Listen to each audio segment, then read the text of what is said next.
l'écoute des RFI, Radio France Internationale. En direct de Paris, il est 18h. Le journal en français facile. Adrien Delgrange. Bonjour à toutes et à tous, nous sommes le 28 juillet. Dans cette édition du journal en français facile, les incendies en Europe et cette lueur d'espoir en Espagne près de Madrid.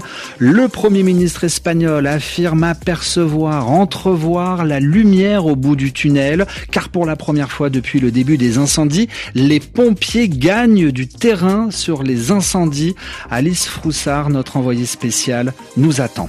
En France, sur le front des incendies, situation toujours très compliquée.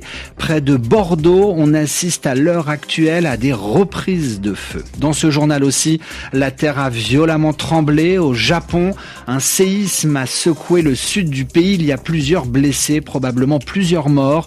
L'Ouganda, sur le continent africain, vient d'annoncer la fin de l'épidémie d'Ebola sur son territoire.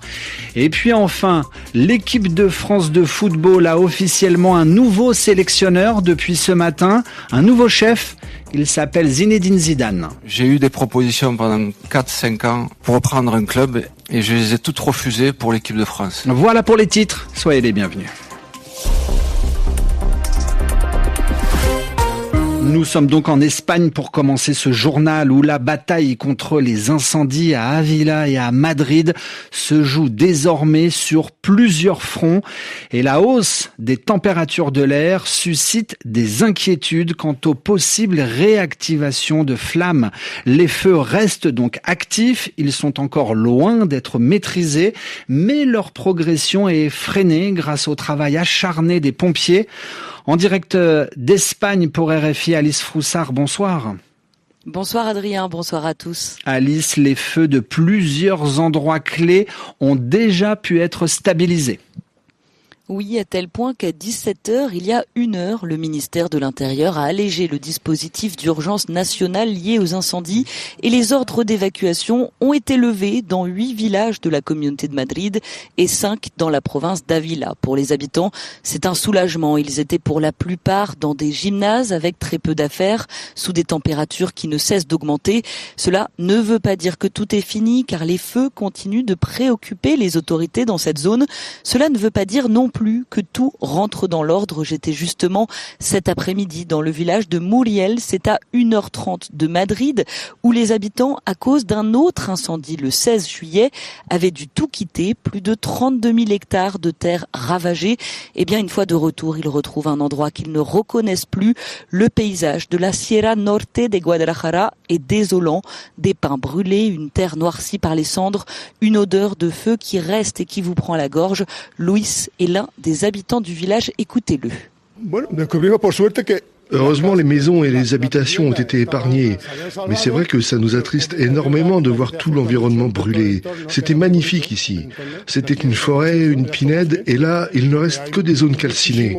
Quelques petits espaces ont été préservés, oui, mais la majeure partie a disparu en fumée. On avait des pins, des chênes, d'autres petits arbres. Surtout, ça va prendre énormément de temps pour que ça se régénère. La végétation basse et l'herbe, ça repoussera, mais pas notre forêt et nos arbres. Il leur faudra des années pour retrouver leur état d'origine. De l'émotion, vous l'entendez, car cette forêt, c'était ce qui faisait la beauté du lieu, la raison pour laquelle Luis avait quitté Madrid pour s'installer dans cette nature. Il le précise, tout brûle partout, nous ne sommes ni les premiers ni les derniers. Et puis, il soupire, c'est comme si nous n'apprenons pas de nos erreurs, dit-il. Merci Alice. Alice Froussard, envoyée spéciale d'RFI en Espagne. Dans le sud-ouest de la France et notamment dans le département de la Gironde, aux feux de forêt s'ajoute la canicule. Le retour des températures élevées ravive certains foyers à l'est de Bordeaux. Plusieurs reprises de feu sont observées. 14 réactivations de flammes vient d'annoncer la préfète, alors que le feu est à environ 3 km de Lacanau, une grande station balnéaire. Ce matin, environ 4000 campeurs ont été priés de quitter les lieux par mesure de précaution pour ne prendre aucun risque. L'actualité internationale nous emmène à présent au Japon où la terre a tremblé. Un puissant séisme de magnitude 7,1 a frappé précisément à 16h27 heure locale l'île de Kyushu. Nous sommes là dans l'extrême sud-ouest du Japon. Bilan humain encore provisoire, 1 mort, 50 à 60 blessés déjà hospitalisés. Mais la situation est très préoccupante à Kashima, une ville située dans la préfecture de Kumamoto, où l'étage d'un centre commercial s'est effondré suite à une explosion. La police confirme des victimes sans en préciser encore le nombre. Yelena Tomic, bonsoir. Bonsoir. À cette heure-ci, quelle est la situation ? Eh bien, plus de 8 heures après le séisme, la police a annoncé, vous l'avez dit, que 20 à 30 employés du centre commercial manquaient à l'appel. Ils seraient toujours coincés sous les décombres. Selon la télévision publique nippone NHK, plusieurs autres personnes sont portées disparues dans une usine à papier située dans la commune de Yatsushiro. Les images filmées depuis un hélicoptère montrent d'importants dommages structurels sur le centre commercial, des ossatures métalliques à l'air libre et le toit endommagé. Concernant l'origine de la déflagration, plusieurs hypothèses sont avancées. La plus probable, une explosion provoquée par une fuite de gaz. L'épicentre du séisme, Adrien, se trouvait à seulement une vingtaine de kilomètres au sud de Kumamoto, la plus grande ville de Kyushu. Le séisme a causé d'importants dégâts matériels sur des immeubles d'habitation, la muraille d'un château du XVIIe siècle, des ponts et des axes routiers. Le trafic ferroviaire et aérien ont été interrompus. Près de 50 000 foyers ont été privés d'électricité. Les autorités qui ont déployé les forces d'autodéfense et les secours appellent la population à la plus grande vigilance en raison des risques de glissement de terrain et des répliques qui pourraient toucher la région, surtout dans les 2 à 3 prochains jours. Yelena Tomic. En Inde, le gouvernement cherche à rassurer la jeunesse. 4 jours après la démission du ministre de l'Éducation qui a mis fin au mouvement de contestation des étudiants, le gouvernement présente une nouvelle loi. Nicolas Feldman, cette loi prévoit des peines plus sévères pour les personnes qui divulguent, qui rendent publics les sujets d'examen avant les épreuves. Le texte prévoit de doubler la peine maximale pour les personnes impliquées dans des fuites de sujets d'examen. De 5 ans aujourd'hui, la peine passerait à 10 ans de prison. Autre mesure, des amendes plus lourdes pour les fraudeurs, jusqu'à $1 million. Ces amendements réaffirment l'engagement du gouvernement à protéger le bien-être des étudiants et des jeunes de notre pays, a défendu devant la Chambre basse du Parlement le ministre de la Science, pour qui ce texte témoigne aussi de la détermination du Premier ministre à ne laisser personne compromettre l'avenir de nos enfants. Car ces dernières semaines en Inde, c'est justement au nom de leur avenir que les jeunes Indiens sont descendus dans la rue. La contestation est née après la fuite des sujets du concours d'entrée en médecine, poussant plus de 2 millions d'étudiants à repasser les épreuves.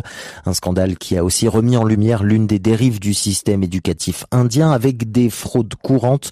Les concours très sélectifs pour un nombre de places limitées favorisent en effet l'émergence d'un marché clandestin dans lequel des escrocs profitent des fuites de sujets pour ensuite les revendre à prix d'or aux candidats. Sur le continent africain, l'Ouganda déclare la fin de l'épidémie d'Ebola sur son territoire.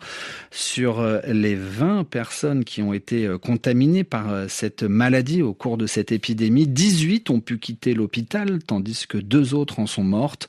En revanche, en RDC voisine, en République démocratique du Congo, l'épidémie d'Ebola sévit toujours dans l'est du pays.